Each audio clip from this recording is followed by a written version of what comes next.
packed arena, the air crackling with anticipation, the lights dimming, and two men who couldn't be more different, making their way to the ring. On one side, Mike Tyson, the indestructible former heavyweight champion of the world, a living legend at 58. And on the other, Jake Paul, a young, brash YouTube sensation-turned-boxer who, despite all odds, has been taking down opponents and silencing critics. This isn't just any fight. It's the old guard versus the new generation. Two completely different worlds colliding in a moment that will go down in boxing history. Could Jake Paul, a man whose career started with internet fame, actually survive against one of the most feared fighters ever to lace up gloves? And for Tyson, could he prove that age is just a number, showing the world that he still had that dangerous edge? This fight wasn't just about punches. It was about pride, legacy, and the burning desire to silence doubters. Rewind 4 years. Mike Tyson had just made his return to the ring in an exhibition against Roy Jones Jr. And on that same night, Jake Paul fought on the undercard. Back then, Jake was seen as nothing more than a novelty, a YouTuber trying his hand at boxing. Few took him seriously, but Tyson saw something others didn't. "I knew he had something special," Tyson said years later. Fast forward, and here they are, not sharing the same card but standing across from each other, gloves raised, preparing to fight. Tyson, the seasoned warrior, with decades of experience and a career filled with legendary knockouts. Paul, the upstart, who many still doubted despite his rapid rise in the boxing world. And suddenly this fight, this clash of generations, felt inevitable. But how did we get here? Before the fight, opinions were flying everywhere. And when legends like Floyd Mayweather and Joe Rogan speak up, people listen. Mayweather was adamant, Mike Tyson, without a doubt. Even at 58, Tyson is a beast. He has the power, the experience, and the fight IQ that Jake Paul simply can't match. And let's face it, when one of the greatest boxers in history makes a prediction, it's hard to argue. But Rogan wasn't so sure. His take: Tyson is not your average 58-year-old. Rogan laughed on his podcast, but age is undefeated. Jake Paul has been improving fight after fight. He's younger, faster, and he's been in the ring more recently. Rogan wasn't writing off Tyson by any means, but he raised a valid point. Youth and activity might give Paul the advantage. Could Tyson's experience and raw power really overcome Paul's speed and stamina? If there's one thing Jake Paul excels at, it's getting under people's skin. His confidence leading up to the fight was undeniable, and he made sure to let everyone know it. At the pre-fight press conference, Paul boasted, "I'm going to knock this old man the F asterisk out." Bold words, but this was Jake Paul, after all. He thrives on controversy. Tyson, ever the seasoned professional, didn't flinch. With a calm, almost menacing smile, he responded, "I'm going to fact Jake up."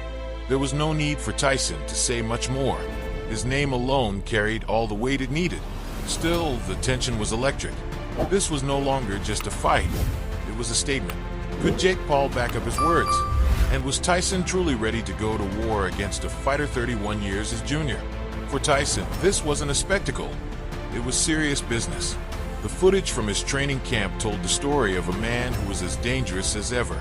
His body shots echoed like thunder, and his speed on the pads was impressive, even for a fighter half his age. Yes, the power was still there. That's what everyone wanted to see. But as analysts pointed out, this fight wasn't just about power. Could Tyson, at 58, still have the endurance to go 12 hard rounds against a younger, more active fighter? It wasn't just about landing a knockout punch. It was about whether he could push through the fatigue that comes with age. Even Tyson's own team admitted the challenge. But they were confident. Tyson's conditioning was rock solid. On the other side of the ring, Jake Paul was determined to show the world that his rise in boxing wasn't just a gimmick. At first, people laughed at the idea of a YouTuber becoming a serious fighter, but Jake kept winning and knocking out credible opponents. His devastating KO of UFC legend Tyron Woodley had turned doubters into believers. He wasn't just a celebrity stepping into the ring for fun anymore. He was a legit contender. The fight against Mike Tyson wasn't just about winning for Jake. It was about validation. He had taken down MMA fighters, other YouTubers, and even a former NBA player. But Tyson, this was the test. Could he handle the man whose punches were feared worldwide? This fight would define his career. As the bell rang, the world held its breath. Tyson came out aggressive, just as fans remembered him in his prime. His signature power was on full display, with body shots that made the arena gasp. Every punch Tyson threw felt like a cannon blast, targeting Paul's body, trying to wear him down. But Jake Paul was no stranger to pressure. He had been criticized and doubted from the moment he put on gloves, and each time he had risen to the occasion. Paul was quick on his feet, dodging and weaving, using his speed to keep his distance. He circled the ring, landing quick jabs and waiting for his moment to counter.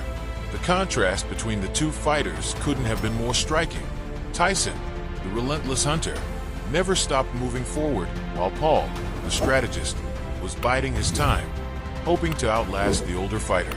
Early on, it was anyone's game. As the fight reached the middle rounds, it became clear that Jake Paul had a strategy. Tyson's age, while not a major factor in the first few rounds, started to show. The explosiveness was still there, but the pace was beginning to take its toll. Paul, sensing the shift, began to land more significant shots. His jabs were sharper, and his footwork allowed him to evade Tyson's big hooks. But then, out of nowhere, Tyson landed a crushing body shot that left Paul gasping for air. The crowd erupted. Was this the beginning of the end? Could Tyson still turn back the clock and put Paul down with one of his trademark knockouts? As the fight entered its final stages, both men were exhausted, but neither was willing to back down. Tyson continued to push forward, searching for that one punch to end it. But Paul, though battered, stayed calm. His strategy of staying on the outside and counterpunching was starting to pay off. Each time Tyson lunged forward, Paul would land a clean shot and step out of range. In the 12th and final round, the arena was at fever pitch. The outcome was still in the balance, and both fighters knew it. Could Paul hang on? Or would Tyson find that one moment of magic to seal the fight? The tension was unbearable. When the bell rang, no one knew what to expect. It had been a war of attrition, a true test of skill, endurance, and willpower. The judge's decision was a split verdict, with 2 scoring the fight in favor of Jake Paul and 1 giving it to Mike Tyson. The arena buzzed with debate. Had Paul truly done enough to win? Tyson, ever the warrior, accepted the result with grace. He had come into the fight to prove something, and regardless of the outcome, he had done just that. For Jake Paul, this was a career-defining moment. Love him or hate him, he had gone 12 rounds with one of the greatest fighters of all time and emerged victorious. The aftermath of this fight left fans and analysts buzzing. Would Tyson fight again? Or was this the final chapter in a legendary career? For Jake Paul, the win solidified his status as a legitimate boxer. His doubters were growing fewer by the day. And now, with a victory over Mike Tyson under his belt, the sky was the limit. This fight wasn't just another boxing match. It was a once-in-a-lifetime event. It transcended the sport, capturing the imaginations of fans across generations. And while the outcome may have surprised some, one thing was clear: this fight would be talked about for years to come.